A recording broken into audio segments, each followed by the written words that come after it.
So Microsoft's conference is when E3, quote, officially began. That was day one, as everybody calls it. You know, even though Bethesda pretty much blew it out of the water the night before.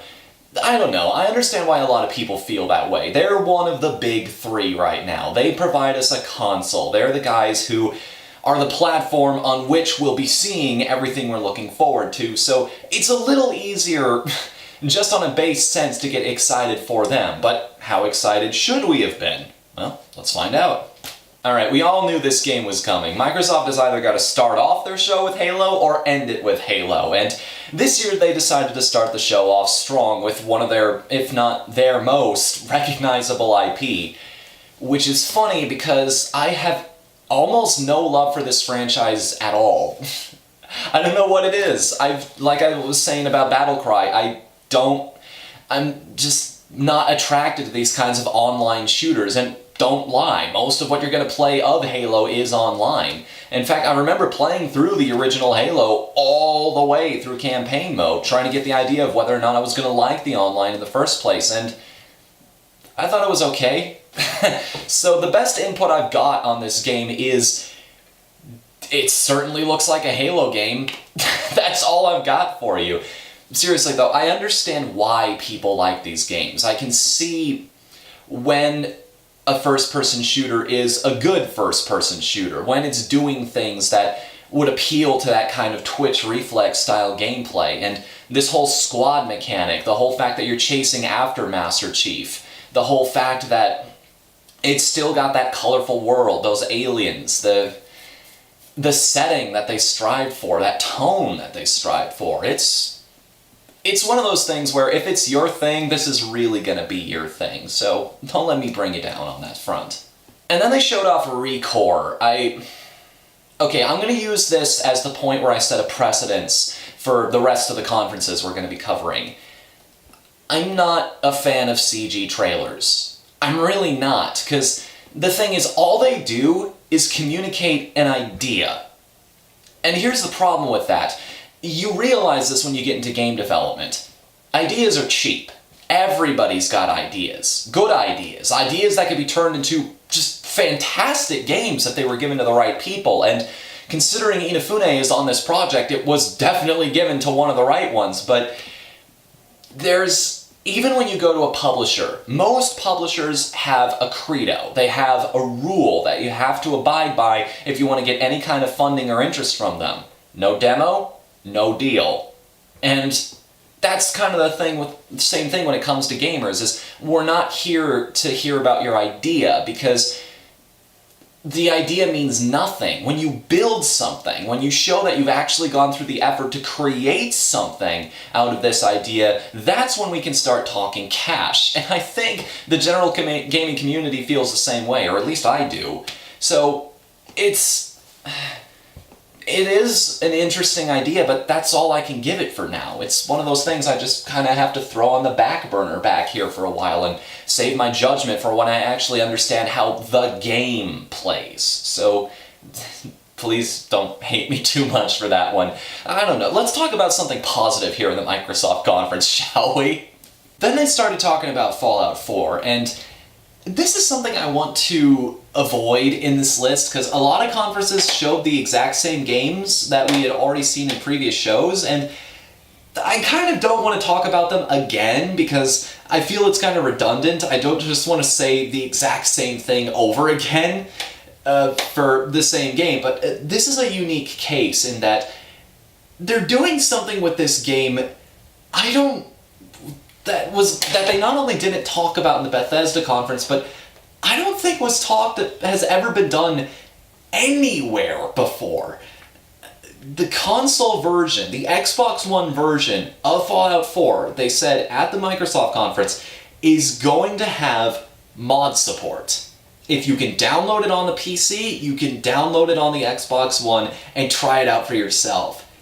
That is awesome. Okay, mods just make a game better. They make a game worth playing. They expand on it. They improve the world in a lot of cases. They give you new things to experience in this engine and this gameplay setting that you already enjoy playing. They make a game worth playing even more than it already was worth. So bringing that to a format that didn't previously have that function, a way for fans to contribute to the world, to build things within it, to add things that only they could into this world that they're already passionate about and they want to build on. It's, even if it's in just a small way, yeah, big thumbs up to the guys over at Bethesda. Really solidifying your position as one of the cooler companies this year. Speaking of really cool ideas, Garden Warfare 2 got announced. Like, I shouldn't be surprised, because the original Garden Warfare was such a crazy idea, it had to work. And normally, like I was saying before, this is one of those genres that I'm not really too excited about, typically, but this game was just so well designed. It had so much character to it. There was the upgrade system, a lot of maps, and they supported it. Okay, actual support. You hear so many marketing firms talking about this term by saying, oh, all this paid DLC we're rolling out is support. No. Support is actually like going in, addressing concerns of fans, like patching out all the bugs, and you got a whole bunch of free stuff too. A whole bunch of expansions, like new content. Do it like Hyrule Warriors did. New content, raise level cap, increase the upgrade system, its complexity, give it more depth. This is front-facing stuff, okay? You're not paying $5 for a costume. $5 in Hyrule Warriors, or I think like $8 is how much each pack sells for. Gets you new characters, new costumes, new levels, new modes. Just across the board, totally worth it. That, my friends, is what support looks like. And that is exactly what Garden Warfare did. Everything in that game, buying that game by itself was totally worth it, because it was not only worth playing when it came out, but it continued to keep being worth continuing to play as time went on, because they, well, supported it. And if they can promise to do that too, I'm going to be all over this. And it looks like it's going to be worth playing right when it launches, too. I'm really excited to try out the new classes, like the Super Zombie, or that orange character that was flying around that has the shades, the laser beam, the, like, digi-shield that placed in front of it to protect it from a missile blast. I also like the tone they're going for, how Zomboss is the one who's in control now. Like, the zombies are the ones that rule the roost, and now the plants are on the offensive. It gives it a unique spin. Also, I'm kind of surprised that they didn't give the Rose character AK-47s. I feel that was a really missed opportunity with that joke. I'm gonna kill that damn dog out there if it doesn't keep putting that squeaky toy on my camera. We're gonna see how well the shotgun mic works out, if it filters out all of that dog nonsense that's going on out there. Oh, speaking of games I didn't see coming, Dark Souls 3 is a thing that's happening now. I mean, I shouldn't be surprised. These games have been doing incredibly well for themselves, but if we're going to take a personal angle on this, Dark Souls, Bloodborne, Demon Souls, all of those games in particular, they're games I wish I liked more than I actually do, because so many people love these games so much, and I totally understand why, but here's where I fall in terms of it. I understand what those types of games are all about. It's about patience. It's about studying. It makes mechanical sense, because these worlds are shrouded in mystery to begin with. It's about taking everything piece by piece and putting your own interpretation on it. And that makes sense in the combat too, because everything kills you in like 3-4 hits, 1 to 2 if it's a boss. So it makes a lot of sense to take things slowly, one step at a time, like moving forward when you need to, making those judgment calls, filling in the blanks, if you will, wherever you can. My preferred style of play when we're doing an action game is, I want to use Dragon's Crown as an example.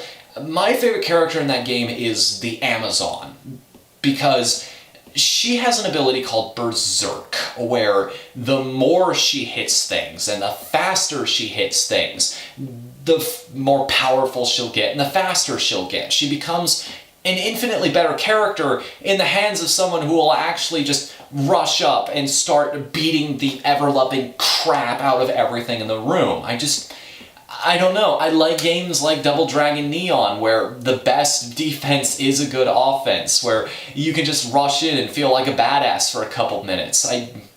I don't want to say I don't like thinking in those types of games, like I don't want it to be brainless either. Dark Souls just requires too much thought. I can't get into it because it requires too much of my attention. It's the best way I can put it. It's too involved for me to really enjoy it the way I like to enjoy games. Maybe I'll turn on that as the years go on, as I get a little more jaded and I start to looking for more depth out of my games, but for now, I'm happy for everyone who loves this franchise right now, and I'm happy that you're getting a sequel as well, because it's probably going to be more of exactly what you're looking for. And we got 2 games from the big guy himself, Tom Clancy. We had The Division and Rainbow Six Siege. Each one I have kind of a conflicting opinion about. They're on opposite ends of my spectrum. Like I was saying earlier, I have played MMOs ever since I was really starting to get into gaming. I was playing MMOs at the point in my life where I realized, yeah, this is what I want to do for a living. Like, I want to be a game designer. I've finally put into words what I actually want to achieve with my existence. So I'm a loot hound by nature. I love leveling up. I love finding new pieces of gear that are so badass and awesome. I'm not going to replace them for another 8 hours of gameplay, because I just like the game being easy for a little while, because I earned that. I earned the fact that every enemy is dying in like 1 bullet now, and it's a weapon that's designed to shoot people multiple times. So something like The Division is not only interesting to me for that reason, because of my personal taste in games, but also because the setting for something like that is kind of interesting to me, because in a lot of ways it's set in our world, or well, kind of a bleak version of our world, but still a relatively realistic setting. It's not like you're not shooting orcs or goblins or dragons. You're not firing laser pistols at aliens. You're shooting submachine guns at unsavory looters, these cleaner guys who have got flamethrowers with them and are apparently the elite mobs of this game. And you've also got to constantly watch your back, because anyone could just plant 2 between your eyes the hard way and try and take everything you had been working for, or maybe you could do it to them. So it's one of those games I want to play myself. I'm really interested in it because I want to see how far down the rabbit hole they actually go. I want to know how they take something as boring as regular everyday people and turn it into something interesting, to set up all of these different quest objectives, these different set pieces, these different types of enemies in a way that makes them feel like they have a personality, that they can support a game like this, or even if they can support a game like this. So I'm definitely interested in seeing more of The Division. Let me put it that way. This is one of those franchises that I missed initially. I never got into Rainbow Six. I never even heard of it in a lot of ways. Like, I think I was aware of the existence of one Rainbow Six game, but that was Vegas, and that's because I saw it on X-Play way back in the day. But now that I'm older and I have to watch for these kinds of things, and I start to get the idea of what the Rainbow Six games are all about, this squad-based gameplay where everybody has to use their unique abilities. They have to work together to make sure everything just doesn't immediately go to hell. Because things can go to hell in these games pretty quickly, from what I can see. People die in like 1 or 2 bullets, and again, in an open, like, free-for-all type thing, that crap infuriates me. Like, everybody always seems to die. Everyone always seems to be way more powerful than I am in those games, and maybe it's because I'm shit at aiming, but I can't kill anybody in those games. Here, though, number one, you've got Terror Hunt, or Terrorist Hunt. I know a lot of people, some of the purists got up in arms about the name because they think it sounds silly, but calling it Tarot Hunt, because then it just makes you sound like you're hunting down gypsies in covered wagons. But But Terrorist Hunt, you're working against the AI. It's a brutal AI, don't get me wrong, but there's more of a pressure on you as a group to actually talk to people like they did in this gameplay demonstration. And that's something else that was talked about this year quite a bit, is live gameplay demos that were on stage. And we'll get to that eventually, trust me. Then whether or not it actually felt real. And this kind of did, actually. Number one, it's nice to know that the devs are actually good at their own game. In fact, I don't think they actually lost a guy until near the end of the demonstration, which, good on them for that happening. But the way they were talking to each other, they were setting up plans, they were running through all these ideas in their head, like even before they move. Like one guy is just getting the lay of the land on the building. He's like, well, the entrance is boarded up, but I see a window or two we could probably get in through. That'd be good. We could take that route. And everyone's like, yeah, that sounds good to me. I like that kind of thing. I like the idea that you have to talk to people. You have to work together. You actually have to cooperate. And I've always liked that idea, is working together with other people. It's why I always, whenever I do play Team Fortress 2 these days, I always play man versus machine, because it's more convenient for me to work with other people, but it's infuriating when there's actual human beings behind the thing that killed me. I don't know why that is. Maybe I'm just a sore loser, which is entirely possible, but yeah, I think it's time I actually get into this franchise, that I find out if I'm right about that type of thing, if that would be fun, if that type of thing would appeal to me in this setting. So, gonna check that out if I can. So, Gigantic. Well, it's definitely a game that's fun to watch. It's got a very cool aesthetic to it. It's a very fun world, it looks like.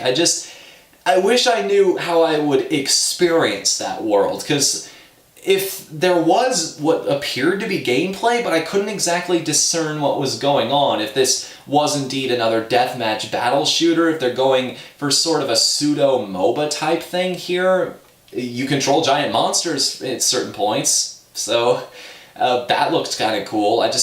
I want more details on this before I reserve my final judgment until I've actually gotten a good idea of what this game is like. So, and then we got to the indie showcase that Microsoft did in the middle of the show, and this was a surprisingly good selection of indie games. Like 3 out of 4 of these, I cannot wait to find out more about, to get my hands on and play. You're probably going to be disappointed by the last one, though. The one that got left out. But we'll get to that in a sec. First and foremost, is a game I definitely want to see more of, is Cuphead. Cuphead is really interesting because, first and foremost, you have the aesthetic to work with. It's that old Steamboat Willie style of cartoons going on, like the earliest days of animation possible, like what people think of when they think of old school cartoons. I mean really old school. Like we're going back to the days of black and white, that whole everything is wacky, Betty Boop type of thing. And it's a very striking aesthetic too. I totally understand why they did this from a gameplay standpoint, because it allows them to do just anything. Like, anything was fair game back in those days. You gotta understand, this is why they can get away with bosses, like 2 frog brothers that merge together into a giant slot machine. This is why they can get away with dragons and mermaids who yell at you and their mouth like turns into a foghorn for a second. It's because those types of cartoons had an incredible affinity for being able to express themselves. They were on par, if not succeeded, anime characters in being able to convey emotion just through the way they were drawn. So if you're creating a game that is nothing but boss fights and has just a ridiculous story, like the main characters make a deal with the devil in order to save their souls, they have to go do his bidding. And I love that too in the opening cutscene, like he fills up his head with the liquor. It's classic Looney Tunes, and that is why I cannot wait to get my hands on this game, because everything just clicks. It makes sense and it works. Oh man, I can't wait to play Cuphead. Then we had Tacoma, and yeah, okay, you might have guessed it. This is the game I'm not looking forward to playing. Not as much as the other three. I still want to try it if I can, and I'll explain why. I actually played Gone Home on a live stream, I think it was a couple months ago, and I actually really liked that game. You may just call it a walking simulator, like there's not a whole lot to actually do, but those guys were really good at setting up a mystery, setting up a story, creating this setting where the answer to everything that's going on seems obvious, but there's always that underlying current that maybe something else is going on here. Maybe there's something we're just not seeing. There's this little element of mystery here and there. And then it just makes you keep guessing. They're so good at telling that kind of story that you don't get a definitive answer to until the very, very end. And if they can pull that off again, I'd be really happy, because Tacoma, also known as BioShock without guns, in a lot of senses, looks like it's got that same sort of tone. They're going for that same sort of feeling.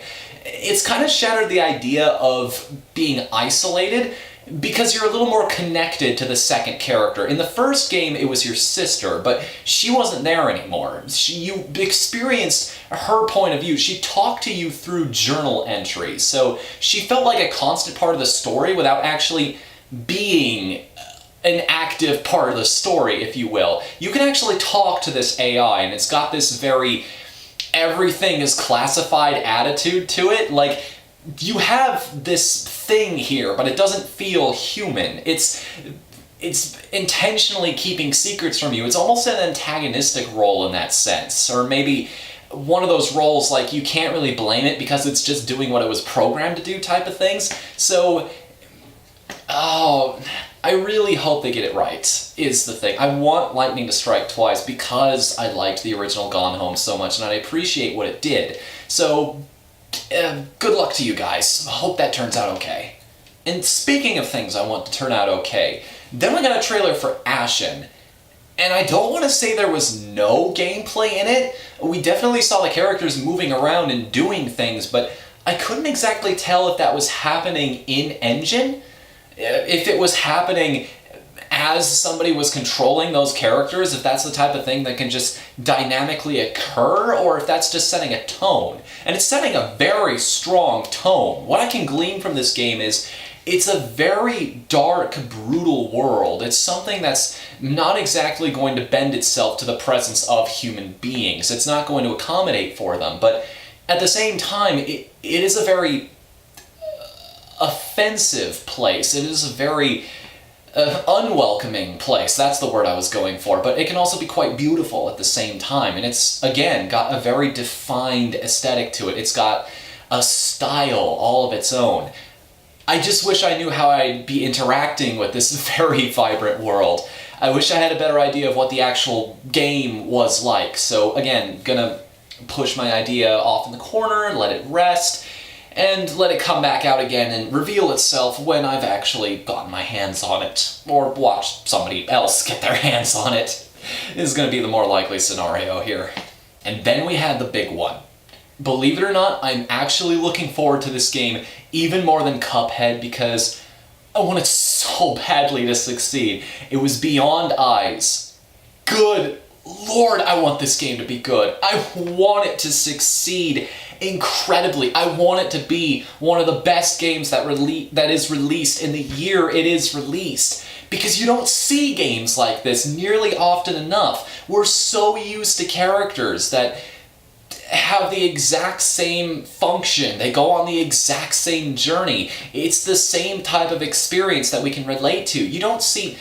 Because I had my problems with Disorder, okay? I had issues with that game, but the fact that the developers behind it were brave enough to actually tackle a subject like that, like create an artistic rendition of what the world is like for somebody going through depression, that is incredible. Good on you guys. More of that, please. More people actually exploring realms that we're not used to and hopefully we'll never have to deal with. More people who actually try to give us a beautiful game like this looks. Incredible art style. One of the most striking ones this year, which is saying a lot. I just really hope the game plays good too. I hope the ambition we're seeing here pays off and it has the minds and the skill behind it to make it function as a good game too. Please make this work. If I could have one thing from this show that actually turns out to be really freaking good, I would want it to be this. Giving you all of my energy right now. Take it. Just spirit bomb the hell out of my expectations. Please. Oh, right. We had 5 games in that showcase. There was Ion, too. Well, it exists. That's all we know about it right now. Also, it's being made by the guy who did DayZ, so take from that what you will. Next up was Rise of the Tomb Raider, and believe it or not, the Tomb Raider reboot, the remake, whatever you want to call it, the new one that was released in 2009, I think it was. If that's the wrong year, I'll put the correction down at the bottom of the screen. I had a ton of fun with that game. I really did. I had more fun than I thought I was going to. I enjoyed that game quite a bit. I enjoyed the upgrade system. I enjoyed exploring all of those puzzle-like tombs, those hidden caches of all kinds of great goodies. I loved the combat. For once in a long time, I was actually really engaged in third-person shooting. I loved how it had a lot of elements of realism, and then the mysticism was saved for the end. The part where everything became big and epic was saved, rightfully so, for the conclusion. And then it all comes full circle the way you get rid of the final boss. It's just, everything about that game just made perfect sense to me. And Rise of the Tomb Raider is looking like what I'd want out of a sequel, pretty much. It's bigger set pieces and an even more ambitious story, which is, yeah, I couldn't ask for more. So definitely looking forward to that one when it comes out. If just for the fact that I wanted to play more of the original. Now here's one of the predictions I actually got wrong during my video, and I was so cocksure about this too. I thought this was the safest bet I made in that entire video. Nope. Rare actually did something this year. I know, I'm just as shocked as everybody else. They're not dead. They haven't fallen off the face of the earth.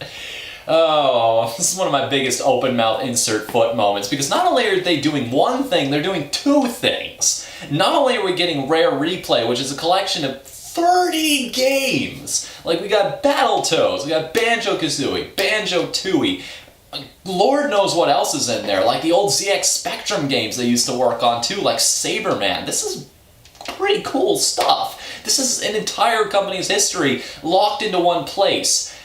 Which brings us to Sea of Thieves, because I still stand by a point I made in my prediction video, which is, this is not the Rare we used to know. These are not the same people that made the games that we will be playing on the Rare Replay collection.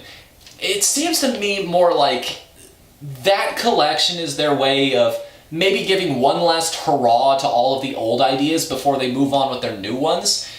And like anything else I see, any new IP, I hope it's good. I hope Sea of Thieves actually turns out to be something really exciting. Which it's looking like it's going in a fairly good direction. This sort of drop-in, drop-out co-op, maybe online multiplayer game where you're all pirates and you're doing battle on the high seas. It's Assassin's Creed Black Flag without all the boring parts, pretty much.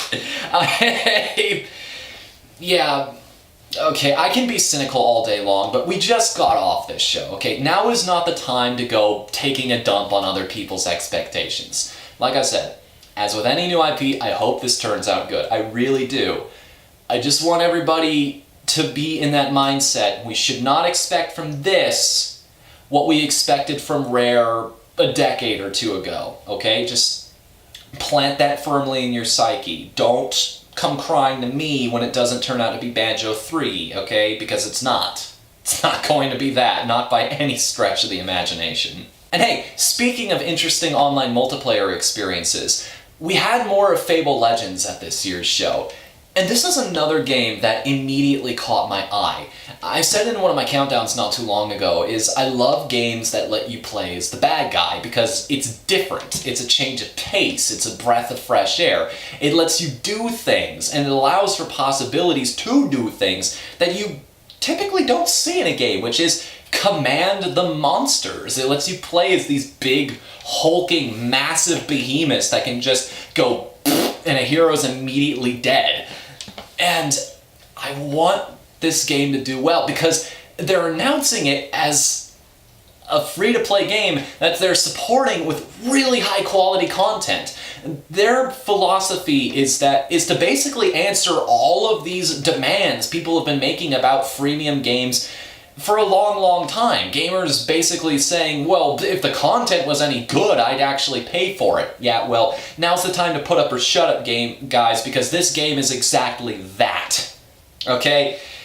You better go support it now, as I will be. Because I want something like this to succeed and set a good example for everyone else out there. Not to mention the fact that it just looks fun to play no matter which side you're on. It's got a lot of color and personality. That seems to be a running theme this year with a lot of the games I'm interested in. Yeah, gonna play Fable Legends, and you should too. You should too, definitely. Another 2-pack for this one. We got the Gears of War Ultimate Edition, which... yeah, I'm kind of leaning towards the idea that everyone else has, where it's kind of stupid to remaster and revamp a game that was already in high definition. Like, if we were in the next generation, if you will, like ultra definition, or whatever the hell we're gonna call it when it finally comes out, the point where resolution is so good your eyes can't even perceive it. You need to plug your mind in the matrix to actually process all the data. When we get to that point, we can remaster a game like Gears of War. Until then, just leave well enough alone, guys, okay? You're not exactly inspiring consumer confidence like this. What you are inspiring consumer confidence with is Gears of War 4, which, again, I'm sort of leaning on the popular opinion here, where the idea that it's not just another running gun shooter, it has these horror elements to it. Maybe that was just a small piece of the overall experience. It's just one tiny little thing that's happening in this big world, and that element is going to go out. But for that small moment on stage, it was a ton of fun to watch, because you'd never seen anything like this in the Gears of War universe. It was a shift in tone, and that's always something good. It's always good to play around with different ideas, different tones, different settings, different things to do within the world, because that's what keeps people interested. That's what's fun to watch, is seeing all of these things you know and love and are used to in a new way, giving it a new spin. And believe me, we'll be talking a lot more about that when the Nintendo conference comes around, and that's one of the cases where I'm not on the popular opinion, but we'll save that for in a little bit. For now, I just want to say, and speaking of popular opinions, yeah, I'm with Boogie2988 on this one. I guess that is one way to keep a game running at 60 frames per second, is just make everything pitch black. But aside from that, I don't know, for once in a while, I'm actually kind of excited to play Gears again. Just tell me you're going to be giving me more of that, and I'll be interested. I'll continue to be interested, I should say.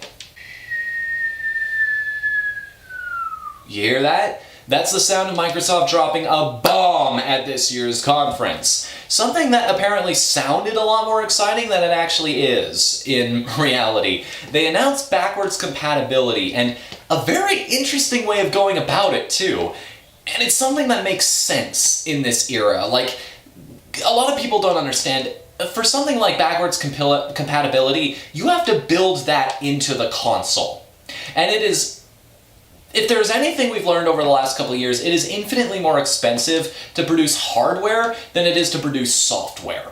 You'd think in an era where most of the things we get are digital download anyway, in the era of convenience, everybody wanting the specific type of entertainment they're looking for right when they want it, you'd think we'd be facing things like lower prices and everything, but we'll get there eventually. When I get into the market, I'll start pushing that trend as much as I can, helping steer the industry in a good consumer-friendly direction. But for now, we're seeing companies take advantage of this in other ways. Like, well, we can't roll out a new model of the Xbox One that actually supports Xbox 360 discs. We'll look like fools. So not only will it make us look like fools, it'll be very expensive to do, and we can't even guarantee that people will buy the consoles anyway. So here's what we're going to do. We're going to give you the ability to prove you own the game by putting in the disc, and we'll let you digitally download it. We'll let you put it on your console, and then you can play it anytime. Here's the first problem.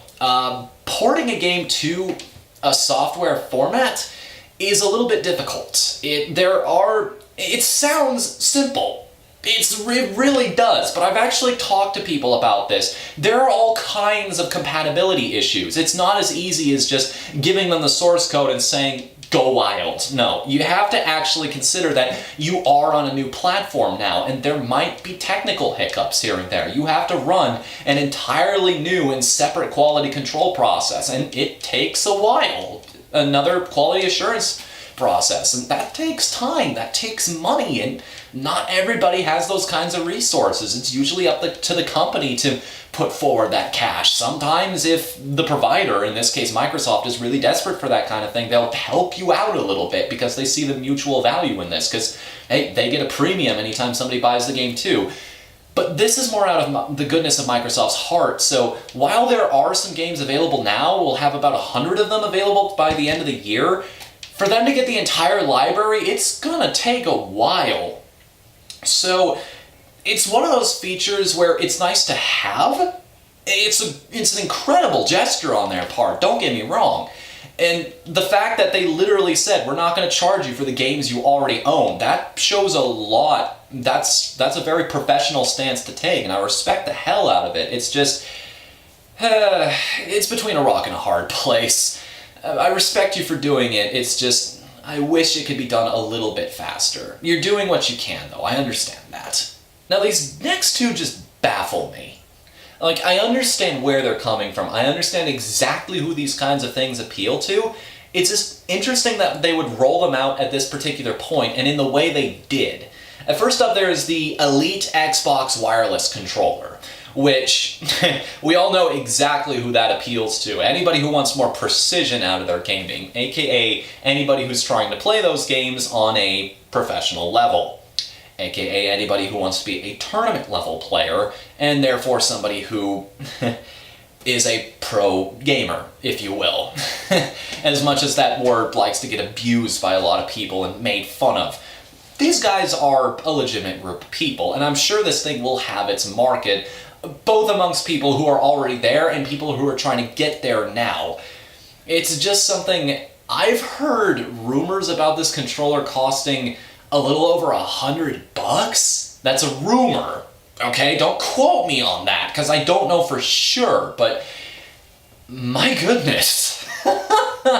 Last time you don't even have to pay that much to get a replacement board controller for the Wii U. I don't even know what you would call it, the one with the screen on it. It's interesting the world we live in where, again, it's nice to have the option. I'm glad that they're thinking of even the niche groups within their audience and saying, hey, here's something specifically designed just for you. And it's really cool to see that kind of thing. But again, it's not something that appeals directly to me, so it's not as easy to get excited for. Still, hey, good on you. And speaking of support, well, I hope you've been exercising those neck muscles of yours, because pretty soon you might want to support a HoloLens, or maybe not. That stage demo that they did where the guy drags the game onto the table, he builds the Minecraft world right there. To describe what this was like to the people in the audience, this is the way it's been explained to me. Like, they couldn't see anything, obviously, because it's not like it could project it into the world all of us see. They actually had to watch what he was seeing through the big screen, the teleprompter, whatever you would call it, up on the stage, above the stage. So they were seeing exactly what we were seeing through the live streams on that screen, through the cameraman's eyes. So, however, the actual demos they had on the floor when journalists actually got out there and got to try it for themselves, it wasn't quite that. There's sort of a box, if you will, of being able to specifically see the virtual reality. If you look up, down, around, that's all casing. It's like black. There's nothing there. You'll be able to see all of the effects. And it's sort of like those AR cards that the 3DS introduced, where it's an alternate reality type thing. You can see images projected directly into our world. They had a specific one like the Halo experience, where people could walk through, they could get this briefing, they could look around and see into this alternate world, walk through this hallway. And then they kind of stepped on it by saying, okay, well, have fun at the Halo booth. Like, this wasn't even the main attraction, it's just, this was a lead into another game.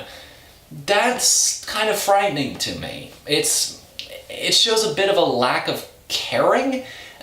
Maybe I wouldn't even say that, maybe that's too strong of language, but maybe a bit of skewed priorities, if you will. Because if you're going to push this thing, you need to create totally unique experiences that try to justify it by itself. And not just as some way to enhance the games you've already got. I mean, obviously there's going to be some of that, but you're showing this off now. This is the point where you need to show the world what this thing can do. Impress me, Microsoft. Give me a reason to care, because it seems like there are 400-500 different VR headsets these days.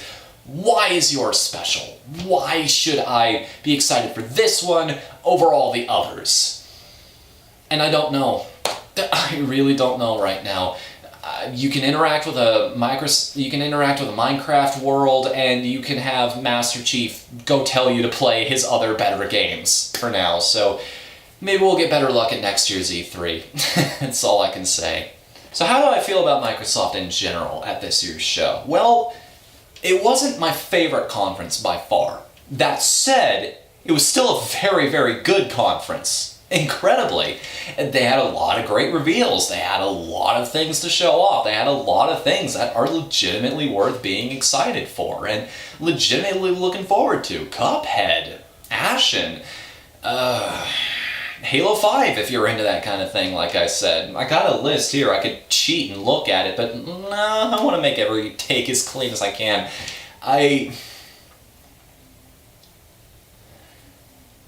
So how do I feel